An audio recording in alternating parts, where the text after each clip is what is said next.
तो R resistance है, ठीक है। और इसके अगर 5 पीस कर लिए जाए तो रेजिस्टेंस वेरीज विद लेंथ। अगर लेंथ 1.5 कर दोगे तो हर एक का रेजिस्टेंस भी 1/5 हो जाएगा। क्यों? क्योंकि रेजिस्टेंस किस पे वेरी करता है?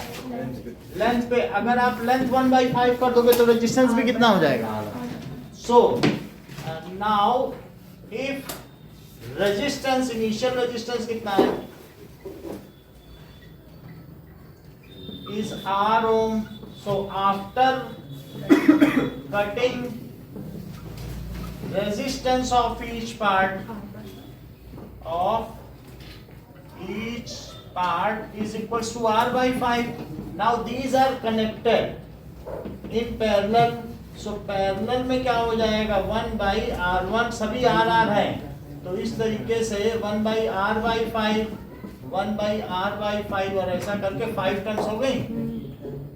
तो ये चीज हो गई। ये क्या 5 टर्म्स है तो 5 इंटू कर दो भाई, जितनी टर्म्स अगर सिमिलर टर्म्स है तो 5 इंटू और 1 by R by 5, 1 by RP, तो ये 5 ऊपर चला जाएगा, ठीक है। और this is equals to 5 by R। इसका इनिशियल रेजिस्टेंस है, लेकिन अभी तो इनको हमने ऐसे कनेक्ट कर दिया है, ठीक है। इनको अब ऐसे हमने कनेक्ट कर दिया, पहले सीधे ही थे सप्लाई लाइन में, अब ये सब R बाई 5 वाले ऐसे हो गए। तो 1 बाई RP, ठीक है। अब देखो 1 by RP is equal to 25 by R, और अगर R पहले लिख लिया जाए तो R by RP is equal to 25। तो इस तरीके से हम कह सकते हैं कंपेयर द रेजिस्टेंस। तो ये जैसा कहा गया हो, equivalence resistance of this combination R by R dash ही पूछा गया, सो दिस विल बी 25। यही आंसर है, इसको कंपेयर ही तो करना है। So the ratio of initial resistance to the final resistance in new combination. अभी हमने जो इनको कनेक्ट किया था वो भी सेम वोल्टेज पे कनेक्ट किया था, तो इनका इनिशियल रेजिस्टेंस कितना था? R। लेकिन यदि मैं इनको भी उसी वोल्टेज या सप्लाई लाइन में कनेक्ट कर दूं तो अब इनका इक्विवेलेंट रेजिस्टेंस कितना हो जाएगा? देखो यहाँ पे नाउ इसको पलट लो, तो पलटने से तुम्हें क्या पता चलता है? क्या वो R बाई 25 है? तो इसका मतलब है कि now equivalence resistance reduces to 25 times. यदि पहले 250 ओम था इस पूरे का, तो अगर उनको 5 हिस्सों में काट के पैरेलल में लगा दोगे तो बताओ 250 ओम की चीज थी और तुमने उसमें तो 250 ओम की थी तो 20 अब तक 10 ओम अब इसका नया रेजिस्टेंस है। हो गया कि नहीं? So the resistance reduces, the equivalence resistance reduces to 25 times. अगर तुम सीधा लगाते तो मुझे बताओ ये 250 ओम था और अगर ये इसका वोल्टेज भी 250 वोल्ट होता तो बताओ ये कितनी करंट ड्रॉ करता है? अभिषेक ज्यादा देर लगा रहे हो। जैसा इन्होंने कहा कि 1 एम्पियर करंट, क्यों कैसे इन्होंने इतनी आसानी से बता दिया? ये ओम्स लॉ से ही तो बताया भाई। इसका कितना रेजिस्टेंस था? 250। तो इन्होंने मन ही मन में लगाया होगा कि 250 ओम है, सारा मिला के बताया था कि नहीं? इसका रेजिस्टेंस अभी हमने कितना बताया? 250 ओम। तो V is equal to IR। तो अब ये मुझे बताइए कि V की कितनी वैल्यू रखी अभिषेक ने और R की कितनी रखी? तो बोलो I कितना निकाला? 1 एम्पियर। तो इसकी पावर भी बताओ, कितनी पावर अब ये ड्रॉ करेगा, मतलब चलेगा। तो टोटल पावर को घर में कितनी पावर है? देख लो। तो इन्होंने कैसे बता दिया कि P इज इक्वल्स टू, ठीक है, V इंटू I से कर लो। तो V 250 और इंटू 1 एम्पियर, तो 250 वाट है, 250 वाट की पावर है। ये तो इसके केस में हो गया, और इस केस में देखो पावर। तो अब मुझे बताओ इसका रेजिस्टेंस इक्विवेलेंस कितना है? इक्विवेलेंस टोटल कितना है बताओ इसका जरा, अभी निकालना है यहाँ पे। टोटल R कितना था बताओ? कितना हो गया? क्या 10 ओम हो गया? अगर 10 ओम हो गया, तुम्हें रेजिस्टेंस से भी सुविधाएं निकालने की। क्या इसे 250 वोल्ट लिया था? ऐसा कोई पावर का फार्मूला बताओ जो रेजिस्टेंस के टर्म्स में हो। आई स्क्वायर बाई, तो P इज इक्वल टू आई की बात मत करो, V की बात करो। V है, हम I क्यों निकालें? बोलो, है ना? आई स्क्वायर तो R होता है, तो V स्क्वायर बाई R हुआ कि नहीं? तो 250 इंटू 250। और अभिषेक R की जगह क्या रखें? ये देखो, पकड़ रहे हैं चीजों को धीरे धीरे, इससे पता चलता है कि काफी तेज हो जाएंगे ये। 625, तो इतने वाट हुआ कि नहीं? तो अगर ऐसा कर दिया जाए तो पावर में कितना इजाफा होगा? बहुत ज्यादा। अब आप देख लीजिए, करीब करीब तो 25 गुना। रेशो निकाल लो, ये P है, ये P डैश है। बात समझ आएगी नहीं?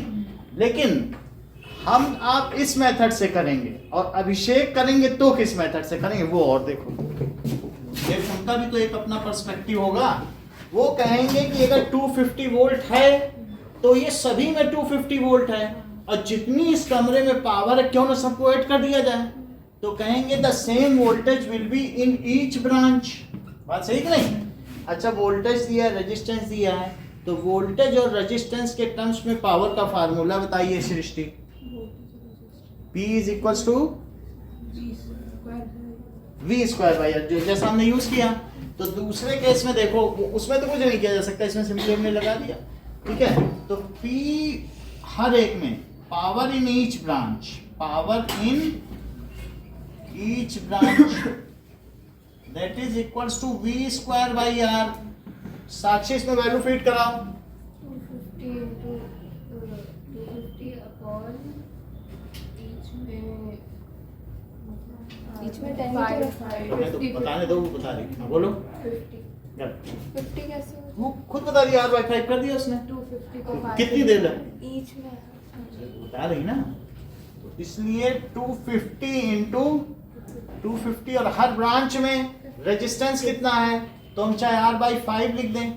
R/5 है हर ब्रांच का रेजिस्टेंस, ये तो फार्मूला, लेकिन हम R/5 लिख दें। तो ये 50 हुआ, तो 50 से ये कटा तो 5 आ गया, और 5 से मल्टीप्लाई करो तो कितना हुआ? 1250 वाट। लेकिन total power P1 plus P2 plus C, लेकिन सभी के तो P हैं, तो total power is equals to 5 times into power in each branch. नहीं तो सम कर देना, अगर अलग अलग बल्ब और फैन अलग अलग चल रहे हैं तो ब्रांच। सर पूरे का इक्विवेलेंट आरपी वो तो 10 था ना?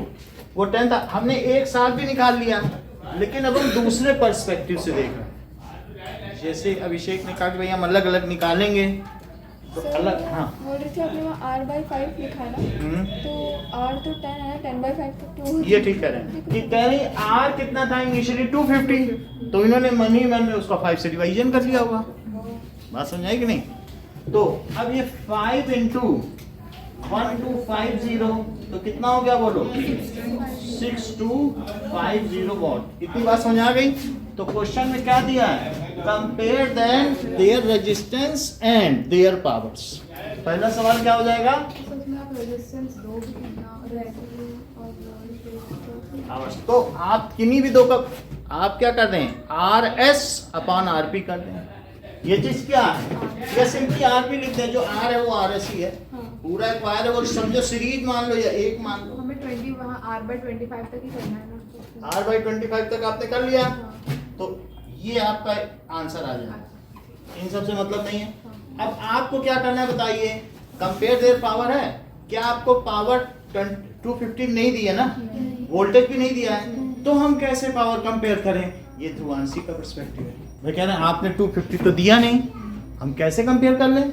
तो अब उस तरीके से अब हम पावर का कंपैरिजन दिखा रहे हैं। यहां तक तो कोई दिक्कत नहीं है। चलो, सो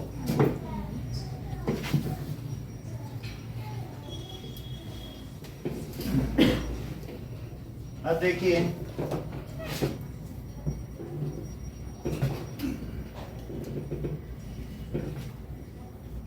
तो यहां पर after cutting resistance of each part R/5 है। अब देखो पावर क्या होती है? Initial power upon final power. तो पावर इन सीरीज और पावर इन पैरेलल, तो पावर में v तो नहीं बदला ना, तो v स्क्वायर बाई आर, और यहाँ भी क्या लिखोगे v स्क्वायर बाई, लेकिन इसमें सीरीज का है और इसमें पैरेलल का है, इसमें तो सब एक साथ ही है तो एक ही बार मानो v स्क्वायर बाई आर होता है कि नहीं। पावर के 3 फार्मूले हैं, आई स्क्वायर आर, और क्या बताओ, तो मैं थर्ड वाला कर रहा हूँ, करंट ही क्यों निकालें, v और r से सीधा करो।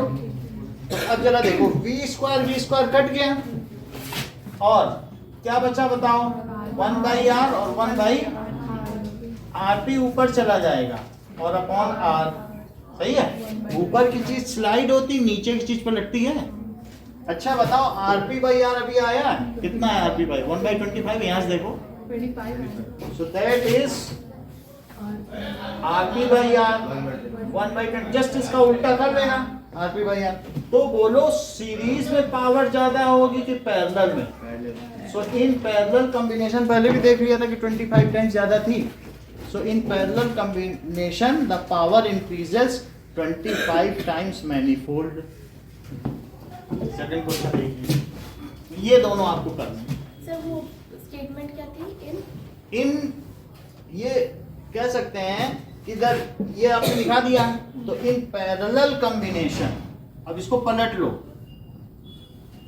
और ये कितना हो गया 25 हुआ, तो बोलो पैरेलल कॉम्बिनेशन में क्या 25 टाइम्स ऑफ सीरीज रेजिस्टेंस के बराबर हो जाएगी। So in parallel combination power increases by 25 times.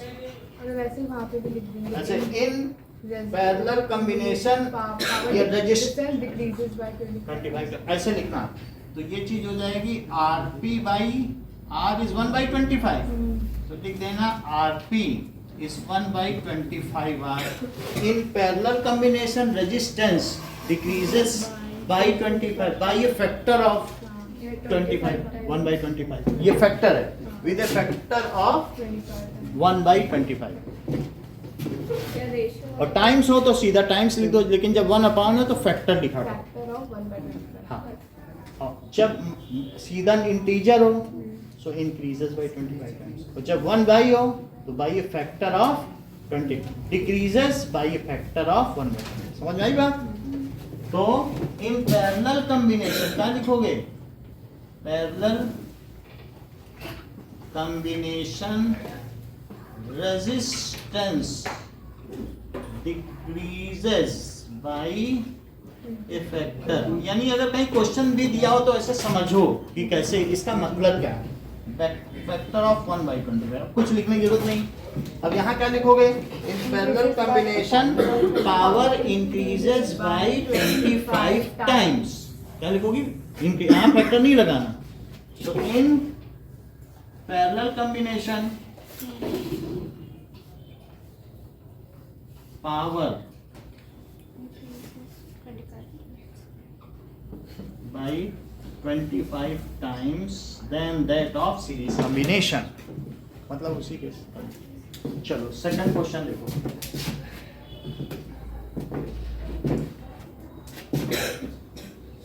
अगर सर्किट वोल्टेज हाफ हो जाए किसी भी चीज का, ये 100 मान लो ये 100 वाट का बल्ब है तो 9 वोल्ट का 9 वाट का ये ट्यूबलाइट 100 वाट का है, हमारा वोल्टेज हाफ हो गया, तो ईशान बताओ इसकी पावर बढ़ेगी कि कम हो जाएगी, कम हो जाएगी, तो कितनी हो जाएगी, ये 100 वाट का है और इसको हाफ वोल्टेज पे ऑपरेट करें, करेक्ट, ये सही बताया आपने भी ठीक बताया, दोनों ने ठीक बताया। तो कैसे बताया पीयूष ने कि 1/4, बड़ी बात बताई कि नहीं इन्होंने। अब देखो सेकंड क्वेश्चन है एक्सरसाइज का एमसीक्यू, ठीक है, तो इलेक्ट्रिसिटी का, आप जरा देखें कैसे हुआ इन सर्किट वोल्टेज। तो ये मुझे बताओ पावर इनिशियल और by power final, initial power, तो बताओ क्या ये v स्क्वायर बाई आर होती है। अच्छा ये भी v स्क्वायर बाई आर, ये इनिशियल और ये क्या है फाइनल। क्या रेजिस्टेंस में फर्क पड़ेगा वोल्टेज के होने से, क्योंकि आर तो रो एल वाई होता है, उससे वोल्टेज का क्या लेना देना, वो तो उस पर लिखा है 25 ओम, वो बदल जाएगा क्या, हर एक चीज पे रेजिस्टेंस देगा। तो हमने दिखाया भी था एक रजिस्टर में 10 ओम 20 ओम, वो नहीं बदलता है, तो वोल्टेज के वेरी करने से नहीं बदलेगा। अब ये क्या हुआ बताओ, V I square upon V F square, तो क्या ये V I by V F है, और वी एफ क्या वी आई का आधा हो चुका है, ये चीज हो चुकी कि नहीं, वी फाइनल। तो इससे क्या हुआ बताओ, ये भी कट गया, तो ये कैपिटल लिखा है स्मॉल लिखा है, ये ना ये final V initial V final है, हाँ तो एफ कैपिटल है स्मॉल है। अब ये देखो, तो ये कितना होगा 1/1/2, तो कितना हो गया, तो 2 आ गया और 2 का स्क्वायर। इससे क्या पता चला कि P I is equal to 4pf, या पी फाइनल कितना हो गया 1/4pi। So final power increases decreases by a factor. यही तीसरा क्वेश्चन भी है, वास्तव में ये एग्जांपल है सेकंड क्वेश्चन बुक का एमसीक्यू। अब हम उसको भी करें कि जब हम कोई नया बल्ब लाते हैं तो उस पर एक रेटिंग लिखी रहती है। इसका क्या मतलब है कि जैसे ये हमने बल्ब लिया तो इस बल्ब में यहाँ लिखा रहेगा कि यदि तुम इसे 220 वोल्ट पे चलाओगे तो ये 100 वाट की पावर देगा, ऐसे लिखा रहेगा। 220 पे चलाओगे तब है, ये नहीं कहेगा कि तुम इसे पेंसिल सेल से चला दो तुम्हारा बल्ब 100 वाट देगा, तो फिर कंपनी पे क्लेम करने चलाओगे हमने तो पेंसिल सेल से चलाया था और ये टिमटिमा रहा था। तो ऐसा नहीं होगा, ये 100 वाट तभी देगा जब 220 वोल्ट पे चलाओगे। तो ये 100 और ये 2000 वाट है एसी, इंडस्ट्रियल एसी है, और तुम कह दो 2000 वाट का, तो हमने तो पेंसिल सेल में लगाया था, लंबा से ला के 9 रुपए का लाए थे और ये नहीं दिया 2000 वाट और ठंडक भी नहीं कर रहा था, तो कंपनी कोई पैसा नहीं कहेगी। तुम्हें 220 वोल्ट पे चलाना होगा अगर 2000 वाट का मजा लेना चाहते हो, तुम ऐसे नहीं चला सकते। तो ये रेटिंग किस पर है। लेकिन अगर मान लीजिए if there is a voltage fluctuation, और इसको कहते हैं कि वोल्टेज फ्लक्चुएशन, वो सडनली वोल्टेज ड्रॉप्स डाउन, तो हाफ हो जाने से क्या होगा, जरा यहाँ देखो, इफ वोल्टेज, तो वही क्वेश्चन आ गया कि नहीं। तो अब इसमें आप वैल्यू डाल के करो, देखो P फाइनल तुम्हें फाइनली चाहिए is equal to V final square by R और V initial square by R. अच्छा पहले वोल्टेज कितना था बताओ, ठीक है। सेकंड में भी ऐसे कर लेना, फाइनल ऊपर करोगे तो इतना घुमाना नहीं पड़ेगा, VF ऊपर लिख लेना, सीधा आ जाएगा आंसर। तो अब जरा बताओ V फाइनल कितना है 100 का स्क्वायर, और फाइनल तो 50 हो गया ना, फाइनल कितना हो गया था, और शुरुआती कितना था बताओ यहाँ पे, सॉरी ये 110 हो गया। पहले कितना था, सप्लाई लाइन का वोल्टेज कितना होता है 210, 220 आधा हो गया तो 110, ठीक है। तो इनिशियल कितना है 220 वोल्ट, तो इसका स्क्वायर दैट इज 110/220 का square, so it is 1/4 times हो गया। तो बताइए P फाइनल कितना हो गया, ये इनिशियल। लेकिन अब मुझे बताओ इनिशियल पावर कितनी थी, 100 वाट की थी, 100 वाट का बल्ब लाए थे, तो आप इसमें कर दें इंटू 100, दिस इज 25 वाट, ठीक है। या यहीं पे रख दो, ये 25 वाट है। फिर से समझो कि दो अलग अलग चीजें बताई गई हैं, दूसरी तरीके से साक्षी समझो कि ओरिजिनल और एक है वो आफ्टर वोल्टेज की शेडिंग के बाद, ये ओरिजिनल है, और दूसरा क्या बताया इफ वोल्टेज, ठीक है, वोल्टेज ड्रॉप्स डाउन। अच्छा ये बताओ पावर कितनी है, बताओ V स्क्वायर बाई आर होती है, ये 100 थी और ये कितना था, सही है। अच्छा मैं P डैश लिखूं तो क्या तुम V dash square by R लिखोगी, V डैश के बारे में तो नहीं पता ना तुमको, लेकिन मुझे बताओ V डैश कितना हो गया, 110 हुआ है कि नहीं, तो लिखो 110 का स्क्वायर, और यहाँ से जरा R की वैल्यू तो निकालो, बताओ R उधर गया तो क्या ये 48400/100 हो गया, यही तो आया। यही तो है ना। तो R की कितनी वैल्यू हो गई 484 ओम, और ये जरा वहां रख दो तो क्या लिखोगे 484। अच्छा क्या ये 1 अलग अलग भी लिख सकते हो 110 इंटू 110 अपॉन 484, दोनों को 11 से कट कर लो। 11 4 जा 44, 11 4 जा 44, तो 44 और ये 10 हो गया, और फिर इसको कट कर दो तो ये 4 आया, और 100/4 कितना हो गया, ऐसे भी कर सकते हो। रेटिंग जब बोलेगा तो ये दोनों रेटिंग तो अब रेटिंग तो 220 वोल्ट पे प्रिंटेड होती है हर एक में, लेकिन ये क्या है कि वोल्टेज सेटिंग के बाद अगर आधी वोल्टेज हो गई तो तुम्हारे घर की जितने भी डिवाइस हैं वो 1/4 पावर पे रन करने लगेंगे। 100 वाट का बल्ब 25 की तरह चलेगा। रेटिंग का मतलब होता है कि दो चीजें एक साथ लिख दी जाएंगी, कितने वोल्ट पे कितने जूल पर सेकंड की एनर्जी देगा। 220 तो सप्लाई लाइन है स्टैंडर्ड, तो सब 220 पे रेटिंग देते हैं। अगर अलग अलग पे देने लगे तो धोखा ना हो जाए, कहते 240 पे चलाना हमारा तो इतना देगा, तो फिर वो एक तरीके से चीटिंग हो गई कस्टमर, क्योंकि 220 आ रहा है तो उसका फर्ज है कंपनी का भी 220 पर। चलिए 4th क्वेश्चन देखें। 2 wires of same length diameter and materials are first connected in series and then in parallel। तो अगर मान लो मैंने ये 2 वायर हैं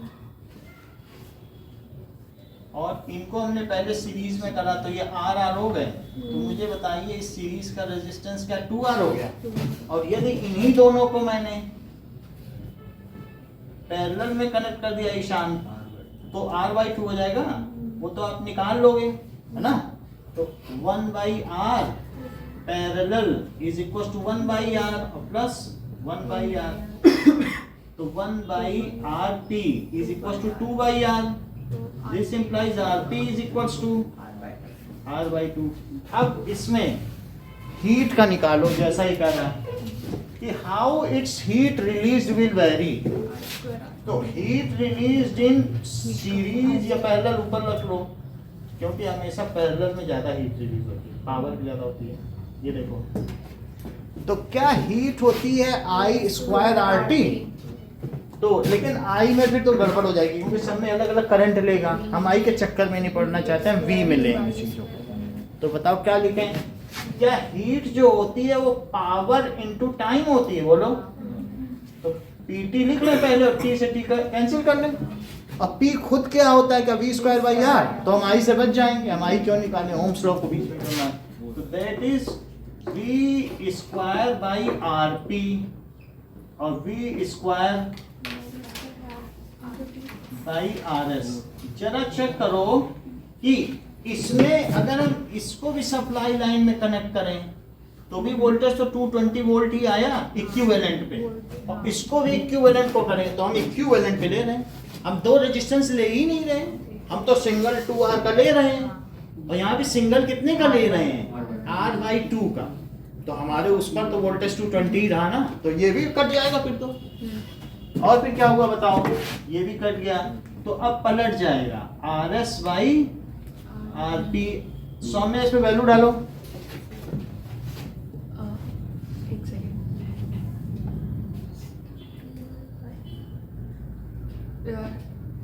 अर्पिता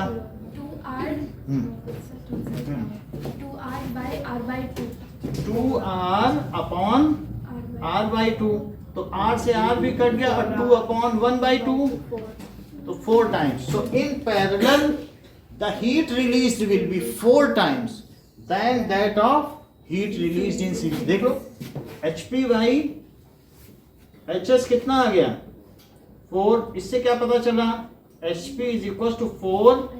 अच्छा, इतनी बात समझ आ गई। पहले 4 सवाल करके दिखाओ, फिर आगे 2 और करवाओ।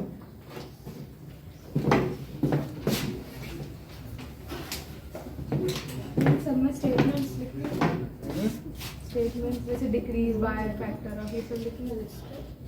लिखना हो तो लिख देना, उससे क्या होगा हम करेक्ट कर देंगे, फिर आगे आपकी वो स्क्रूटिनी हो जाएगी।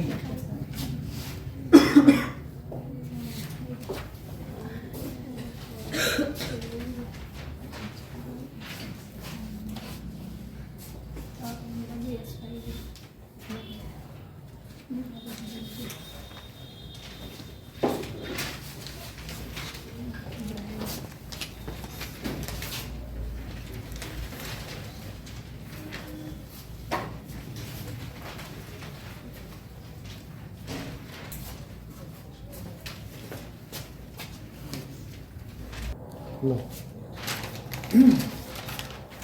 क्वेश्चन है how many resistors can be connected in parallel. तो हमने 176 के बहुत सारे रजिस्टर्स ले लिए और these कैन बी कनेक्टेड। जब डॉट डॉट लगाओ तो एक बीच में ऐसे लिखा है, हाँ जब एक ऐसा लिखा है और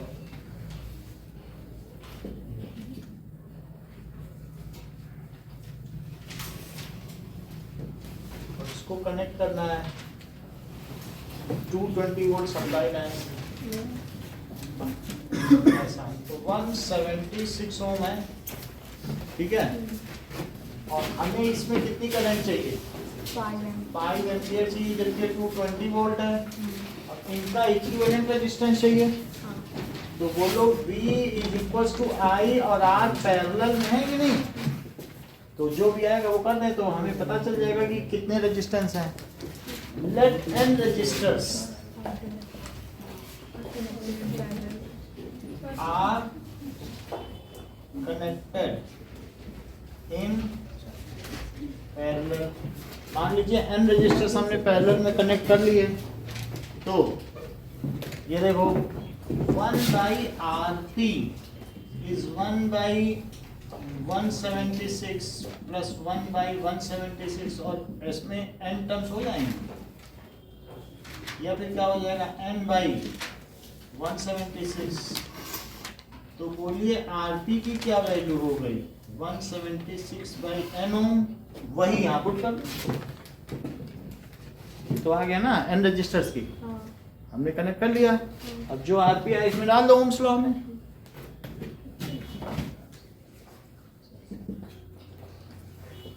तो ओम्स लॉ में ये 220 हो गया, ये 5 हो गया और ये 176/n है। n वहां ले जाइए, बाकी नीचे ले आइए। 5 × 176/220। पहले इससे कट कर लो 5 से, तो 5 1 is 5 44 और 44 से कट होगा तो n is equal to 4। So 4 registers can be connected। Second देखो, सेकंड क्वेश्चन भी इसी तरीके से कि 10 वॉट के बल्ब कितने कनेक्ट किए जा सकते हैं। हमारे घर के कनेक्शन सब पैरेलल ही हैं, तो जो भी पावर होगी तो सारी पावर ऐड हो जाएगी। कितना पावर घर में आ रहा है, तो ये मान लीजिए कि कई इसमें कनेक्ट किए गए हैं, तो बीच में डॉटेड बना देंगे, मतलब कोई भी आप 2 भी बना दें और एक बीच में डॉटेड बना दें तो फिगर हो जाता है। तो 2 तो बनानी चाहिए, फिर ऐसे करें। अब देखो ये 10 कितना है, 10 वॉट है और इसको कनेक्ट कर लिया, ठीक है। कई तरीके से किया जा सकता है। इस मेन सप्लाई में कितना चाहिए? 5 एम्पियर करंट चाहिए। और अगर n ब्रांच है और सब में एक जैसा ही बल्ब है तो एक ब्रांच में कितनी करंट जाएगी? The current will be distributed equally in all branches। तो 5 है तो क्या हर एक में 5/n हो जाएगी? एक ये भी तरीका, 3 तरीके से बताना है। मान लीजिए कि ये 220 वोल्ट है और ये कितनी है? 5 एम्पियर करंट चाहिए कि नहीं? और हर एक की पावर कितनी है? 10। Let there are n bulbs connected in parallel। तो आगे देखो कि हम इसमें n बल्ब्स कनेक्ट करें। So let n bulbs are connected in parallel. तो साक्षी बताओ, अगर 5 एम्पियर की करंट है और n ब्रांचेस हैं तो हर एक में क्या इक्वल करंट जाएगी? डिस्ट्रीब्यूट हो जाती है ना। तो हर एक में 5/n हो जाएगी करंट, हो जाएगी कि नहीं? और एक में देखो इसमें कितनी करंट हुई बताइए? 5/n ampere. और इसमें वोल्टेज कितना हुआ? हाँ ना, बोलो, थोड़ा तेज बोलोगे तो समझ आ जाए, करेक्ट भी करा दें। वोल्टेज तो इक्वल होगा, सेम होगा जो सप्लाई लाइन का है, और वो बोल नहीं देंगे इसीलिए। अब ये तुम्हें पावर मिल गई, ये करंट मिल गई, अब P is equal to V I लगा दो, है ना, है कि नहीं? तो P कितना है बताओ, 10, ये कितना है 220, और करंट कितनी है 5/n, n वहां ले जाओ और 220 इंटू 5/10, तो कितना हो जाएगा 110 बस। सर एक बार है बात, ये वाला तरीका एक बार फिर। ये नया तरीका कि अगर 5 एम्पियर करंट है और 10 ब्रांच है तो हर एक में वो डिस्ट्रीब्यूट हो जाएगी इक्वली, तो हर एक ब्रांच पे 5/n की करंट जाएगी, तो P is equal to V I, एन आ गया, ठीक है। दूसरा तरीका देख लो, इसमें का थर्ड क्वेश्चन हटा दें, सबने दे दिया ना, ठीक है। तो एक और भी तरीका है कि सारे रेजिस्टेंस को जोड़ डालो, पावर है तो इसको छोड़ दीजिए। सेकंड मेथड में अब ये बताओ, power is equal to V²/R होती है, ठीक है कि नहीं? तो एक और आसान तरीका, टोटल पावर क्या होती है, P प्लस P और प्लस n टर्म्स हुई, बोलो ये बात समझ आ गई? P प्लस P, और हर एक की पावर कितनी है, क्योंकि हमारे घर में ये सारे बल्ब जल रहे हैं और एक 10 जूल पर सेकंड दे रहा है, और 10 बल्ब जला लो तो क्या सब 10 जूल पर सेकंड देंगे, तो मिल करके 100 जूल पर सेकंड हो गया, तो पावर तो कमरे की बढ़ गई ना। सेकंड वाला तभी कर सकते हैं ना जब रेटेड वोल्टेज और सप्लाई लाइन का इक्वल वोल्टेज हो, तभी हो पाएगा। नहीं सेकंड वाले में नहीं तो P1 P2 कर दो ना, नहीं ये जो n bulb bar P is, हाँ, तब तो फिर अगर इक्वल होंगे तभी होगा। अब जैसे मान लो n बल्ब है तो तुम्हें ये मालूम है the total power is sum of the powers of individual appliances, तो इसलिए 10 + 10 n टाइम्स हुआ, तो n टर्म्स, तो कितना हो जाएगी टोटल पावर, क्या n इंटू 10 या 10n हो गई कि नहीं? अब ये बताओ कि PT क्या है, क्या 220 इंटू 5 है, टोटल पावर इस total voltage into main branch current, yes जो भी यहाँ सर्किट करंट है, तो यही हमने लिख दिया टोटल पावर, इससे भी n आ जाएगा। सर ये हमने थर्ड स्टेप से हाँ बता दे रहे हैं, तो ये भी तो n कितना आ गया, हाँ बोलो किससे बताओ। और वाले जो कॉलर्स का और वाले में ये वाला मेथड ना, अब इसमें इसकी जगह ये रखिए V इंटू आई, PT क्या होता है VI होता है, तो VI रख दिया, ये हो गई टोटल, सही है। चल अब हम देखते हैं नेक्स्ट क्वेश्चन, सेकंड हो गया, थर्ड देखिए, तो फर्स्ट हटा दें, फर्स्ट में कुछ नहीं है, बुक के ही है क्वेश्चंस। चल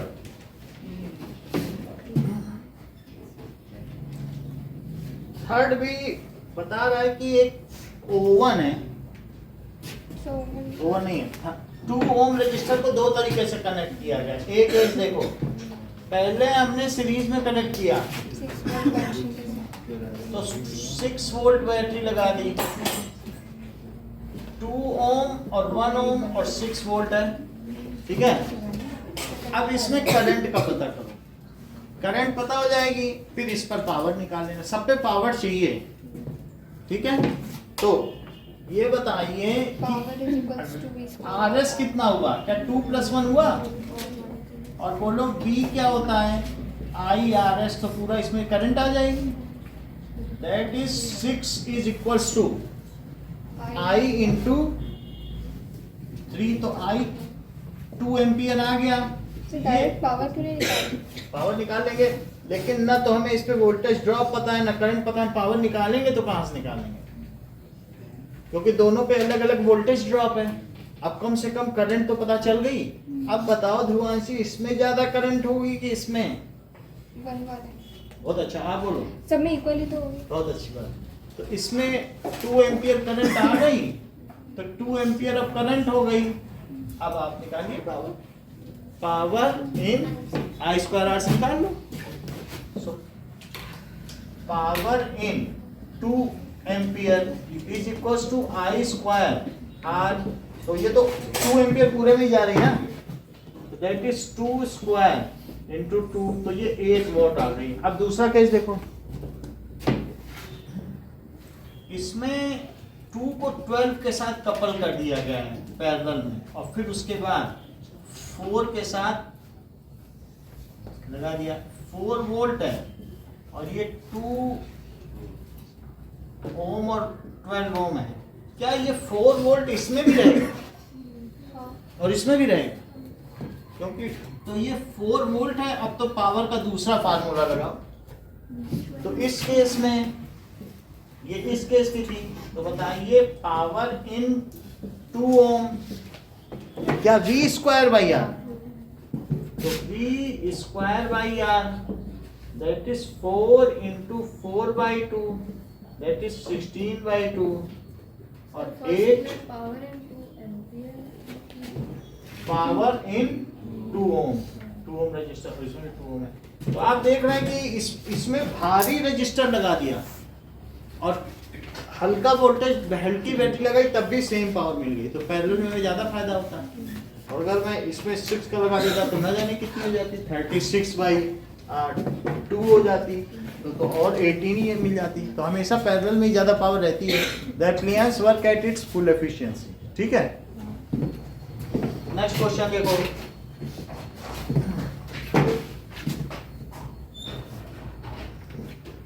अब देखिए,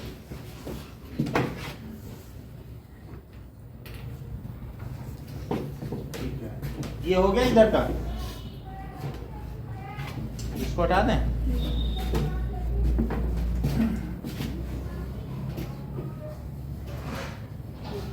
नाउ थर्ड क्वेश्चन, फोर्थ देखो। एक ओवन है, उसमें 2 रजिस्टर हैं। तुम अकेले भी यूज कर सकते हो, उसमें चैनल होता है कि आप उसमें छोला गर्म करना चाहते हैं कि क्या करना चाहते हैं, हल्के में करना चाहते हैं कि सिम पे करना चाहते हैं। तो अगर सिंगल यूज कर लो 24 ओम का, तो सप्लाई लाइन तो सबके घर में 220 वोल्ट आती है। ऐसे भी बना सकते हो, ऐसे भी बना सकते हो। तो ये 220 वोल्ट की एसी सप्लाई लाइन है एंड दिस इज 24 ओम। और दूसरे केस में 224 के ले लेना और सप्लाई लाइन फिर भी यही रहेगी। और तीसरे केस में 2 ऐसे ले लेना, लेकिन अब उन्हें पैरेलल में, तो जब तुम उसकी नॉब घुमाते हो वो खट से पैरेलल में कनेक्शन आ जाता, वो जॉकी उधर चली जाएगी। और इस तरीके से यहाँ चले गए। अब देखो तीनों केस में आप करंट निकालो। 24 ओम 24 ओम 24 ओम 24 ओम। करंट आपको ये जो है ना सर्किट करंट निकालनी है, ना कि ब्रांचेस में करंट नहीं निकालनी है। हाँ, सर्किट में जो इसके साथ निकले, इससे जो निकल रही, दैट इज ड्रॉन करंट। तो अब इसमें V is equals to IR। ठीक है, आपको करंट ही तो चाहिए, तो I 220 इज I इंटू 24, इससे I निकाल लेना। ठीक है, अब ये देखो, तो I 220 बाई 24 से जो आ जाए वो आ जाएगी। दूसरे केस में देखो RS क्या है, दैट इज 48 ओम। तो V is equals to IR 220 is equals to I into 48। तो I कितना हो जाएगा 220 बाई 48, इससे निकाल लेना। थर्ड केस में RP कितना हो जाएगा 12 ओम, इसको पैरेलल से निकाल लेना। 1 बाई RP इज 1 बाई 24, तो वो चीज आ जाएगी। वैसे भी जो RP होता है वो R1 प्लस R2, जब पहले वाले को फ्रैक्शन में उसको पलट भी दिया जाता है, that is R1 R2 upon R1 plus R2। ऐसे सीधा भी निकाल सकते हो, या फिर RP की वैल्यू ऐसे भी निकाली जा सकती है, R1 R2 R3 upon R1 R2।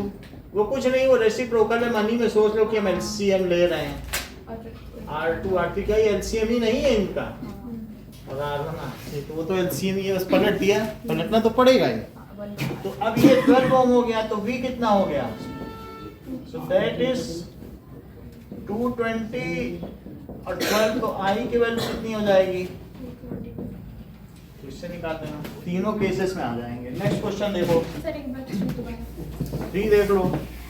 Sir I को फ्रैक्शन में छोड़ सकता है। फ्रैक्शन में नहीं, निकाल लेना, डेसिमल में आंसर है रूप में, ठीक है, कट जाएगा बहुत सारे। 3 में हमने 2 ओम को पहले किसके साथ कनेक्ट किया है, 1 ओम के साथ किया, 6 वोल्ट की बैटरी लगाई। और दूसरे केस में 2 ओम को 12 से किया, 4 वोल्ट की बैटरी। तो बोल रहा कि दोनों में पावर निकालो।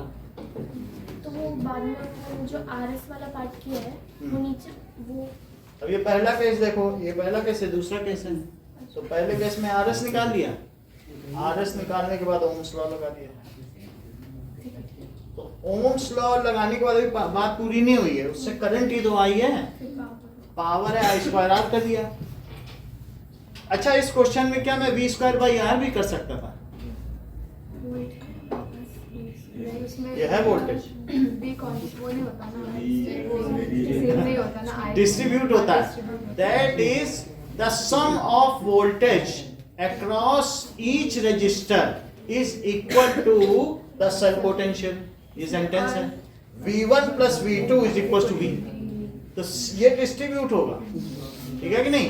जो ज्यादा रजिस्टर उसमें ज्यादा डिस्ट्रीब्यूशन है। वास्तव में यहाँ देखने से पता चल जाएगा कि 2:1 के रेशो में 4 वोल्ट होगा, ये 1 और ये 2 वोल्ट। तो इसलिए वो V का नहीं करेंगे सीरीज में कभी, पैरेलल में V सेम रहता है। सेकंड समझ में आ गया? चलो अब देखो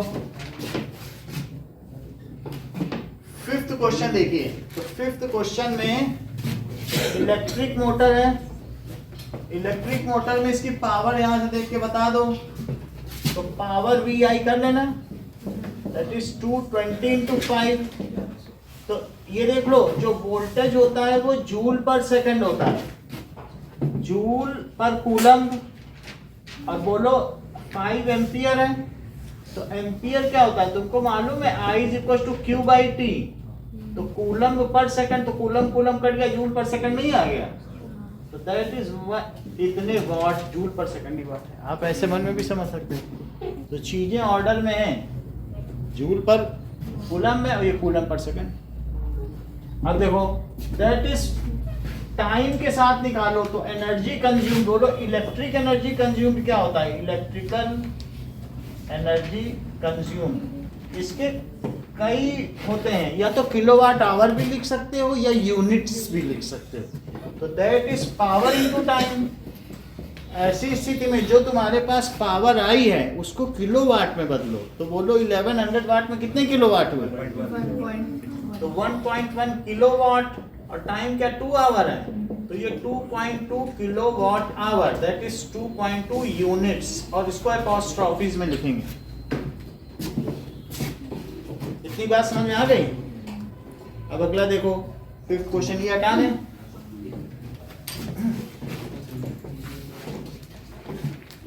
अब मान लीजिए किसी ने 6th क्वेश्चन में थोड़ा कहा कि जरा फर्जी वाला कर लें, सर ये वायर थोड़ा मोड़ लें। हाँ, मोड़ने से क्या फर्क पड़ जाएगा? तुम्हारे घर में वायर ऐसे मुड़ जाएगा तो क्या सीरीज पैरेलल हो जाएगा? अरे वायर मोड़ दिया कितनी मेहनत से, कोई कह दे लो तुम्हारा सब कॉम्बिनेशन लो, तो खराब हो जाएगा तुरंत। तो मोड़ने मारने से कुछ नहीं होता जब तक जंक्शन ना बदला जाए, टैपिंग ना की जाए। तो अगर मैं कहूँ तो ये जो हमारी सप्लाई लाइन है, तो यहाँ पर एक है और दूसरा ये ऐसे ऐसे आ रहा है, तो क्या ये दोनों पैरेलल में नहीं है? और बाकी आगे बढ़ा लो। तो पहले तो यही दोनों हैं, तो इससे देखो अब आगे ये बताओ कि ये जो R1 रजिस्टर है, ये R2 है, ये R3 है और R4। तो R3 R4 किसमें?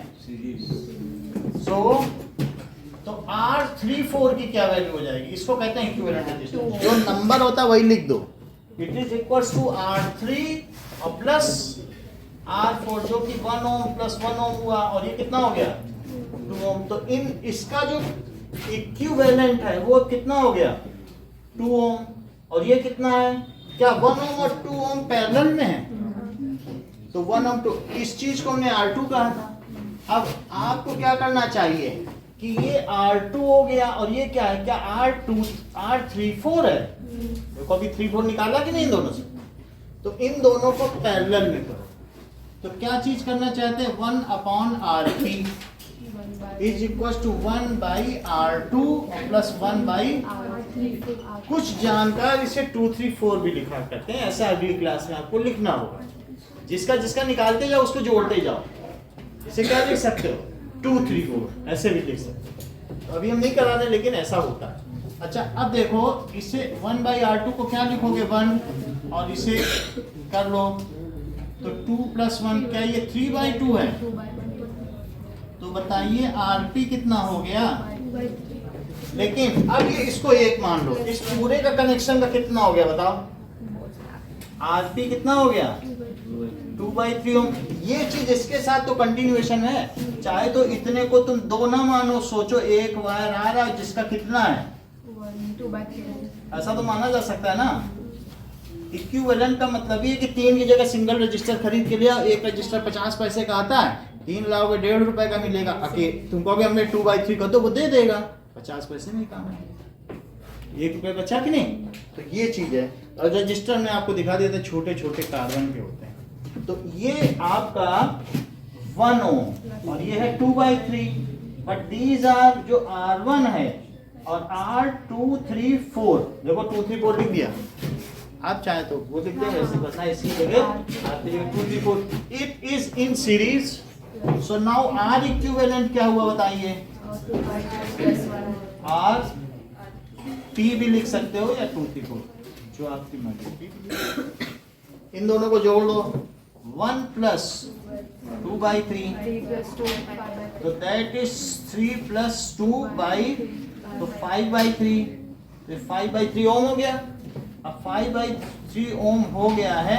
तो अब इसमें देखिए कि ये हटा दें। अब देखो वो कुछ नहीं VI है, थोड़ा सा देख लो, थोड़ा तो हमने हटा ही दिया। चलिए तो R इक्विवेलेंट 5/3 है। अब आप सिंगल एक सर्किट बना लो, ज्यादा करने की जरूरत नहीं है। ये ऐसे है and this is like this, ये पूरा हो गया। और ये कितना आ गया 5/3 ohm. This is how much 2 volt है। तो करंट निकालो, तो करंट इसमें जाएगी। AB में निकालने ना करंट। करंट तो अब AB में सीधे नहीं निकाली जा सकती है। हम पोटेंशियल का डिस्ट्रीब्यूशन करेंगे तब आगे की बात करेंगे।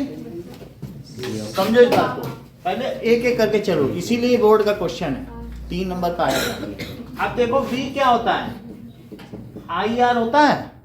V कितना है 2 वोल्ट, I नहीं पता और R अभी कितना आ गया 5/3। 3 उधर ले जाओ तो 6/5। ये आई आ गया। यहाँ से अब करंट चली, यहाँ से कितनी चली बोलो 6/5 है, तो 6/5 एम्पियर है। क्या इसमें यही जाएगी, ये पता कर लो इस पे ड्रॉप कितना हुआ। जो बच जाएगा वो इन पैरेलल की आर्म्स में हो जाएगा। इस पे कितने का ड्रॉप हुआ, इस पे क्या यही करंट जा रही है, यहाँ तो बटेगी ना। अभी तो यहाँ तक कितनी जाएगी बोलो 6/5 एम्पियर। सो लिखो पोटेंशियल ड्रॉप एट R1। क्या लिखोगे, पोटेंशियल ड्रॉप एट R1। पहले इसको निकालना पड़ेगा। तो R1 का तुम्हें V की वैल्यू क्या होती है बताओ, R1। So that is V1 is potential drop at R1, that is I और into R1 I1 ले लो। तो ये कितना है करंट आ रही, मेन करंट कितनी है और ये 1 है। कितने का ड्रॉप हो गया 6/5, तो 6/5 वोल्ट का ड्रॉप हो गया। समझ में आई बात कि नहीं। यानी आप ये समझ लीजिए 5 1 या 5 तो 1.2 वोल्ट हुआ। जैसे तुम्हारा ये 0 वोल्ट है और ये 2 वोल्ट है, तो 2 वोल्ट में से इतने का ड्रॉप हो गया। अब कितना वोल्टेज तुम्हारे पास बचा, दैट इज 0.8। तो अब यहाँ पर देखो 2 वोल्ट था, 2 वोल्ट में से कितने का ड्रॉप हो गया, ठीक है 1.2 वोल्ट इस पे खर्च हुआ। इस पे कितने का हो गया, तो अब कितना बच गया। जैसे 2 चीजें सीरीज में होती है, हमने दिखाया कि नहीं। यहाँ देखो इस पर कितना है बताओ 1.2 वोल्ट, तो इस पे कितना हुआ अभी लिखाया था कि नहीं। तो इस पे कितना लिखोगे 0.8 वोल्ट। इतनी बात समझ में आ गई। लेकिन सौम्य ने कहा नहीं हम नहीं मानते इक्विवेलेंस का, हमें तो पूरे 1.5 रुपए ही खर्च करने हैं। ठीक है 1.5 रुपए खर्च करो, अब दोनों खोल लो, लेकिन सत्यता तो यही इतने का ही खर्च होगा। तो उन्होंने कहा नहीं, स्वामी ने कहा कि हमने अलग वाला लेंगे, हमें ये ज्यादा अच्छा लगता है, ज्यादा लगे रहेंगे रजिस्टर तो दिखने में भी अच्छा लगेगा। तो बोलो 0.8 अगर इस पे हुआ तो क्या इन दोनों पे भी इतने का हुआ है कि नहीं, क्योंकि अब ये पैरेलल है। लेकिन इसकी कितनी वैल्यू थी बोलो 1 ओम रेजिस्टेंस और ये वोल्टेज, तो क्या इसकी करंट आ जाएगी, करंट इन R2 आम। बोलो बात समझ में आ गई। अभी हमने 2 बनाए थे यहाँ कि नहीं, और V1 plus V2 is equal to self potential. जब तुमने रेजिस्टेंस प्रूव किया था तो अगर इस पे V1 का ड्रॉप है तो बाकी बचा वो इस पे ड्रॉप होगा। तुम घर से निकल के एक रूट पे चल रही हो तो जितना वोल्टेज है या जितना पैसा है थोड़ा थोड़ा खर्च करोगे कि नहीं सब दुकानों पे, तो 1.2 यहाँ ड्रॉप है तो इस पे कितने का हुआ। तो लेकिन ये दोनों तो पैरेलल में, फिर से खोल लो तो इस पे भी 0.8, अब V भी है और ओम भी है, तो क्या आई नहीं निकल आएगा, वही निकालेंगे। तो दैट इज, अब क्या करें बताइए कि दैट इज पोटेंशियल ड्रॉप। चलो बात देखो, सुनो, इधर देखो, पोटेंशियल ड्रॉप इन CA आम कितनी है बताइए, और जो बची है फिर AB, क्योंकि तुम्हारे पास अब 2 रास्ते हैं, या तो तुम पुल से आ जाओ या नदी पार करके तुम्हारा 0.8 रुपए फिर अपने सेल पे आ जाओ। पैरेलल में तो सब ऑप्शन रहते ही नहीं, जब 1.2 यहाँ खर्च कर दिए 0.8 दोनों रास्ते से तो नहीं आओगे। तो अब ये कितना बताइए इस पे, पैरेलल में 220 वोल्ट, अगर 10 चीजें तो क्या सब पे 220 है, तो 0.8 ही बचा है तुम्हारे पास और घर पहुंचना है, तुम इससे जाओ या इससे जाओ। तो इस पे कितने का है बताइए, 0.8 वोल्ट है। अब AB यहाँ पे वोल्ट पोटेंशियल ड्रॉप भी पता है और इसका रेजिस्टेंस भी पता है, तो क्या करंट निकाल लोगे। देखो इन AB आर्म, तो बताइए V क्या होगा, IR। V कितना है इसका 0.8, I का नहीं पता है, I डैश लिख लें, रेजिस्टेंस तो फिर भी 1 ही रहा, ठीक है, तो I डैश कितना हो गया, 0.8 एम्पियर। तो 0.8 एम्पियर हो गया। ठीक है, चलो ये 6 क्वेश्चन करो।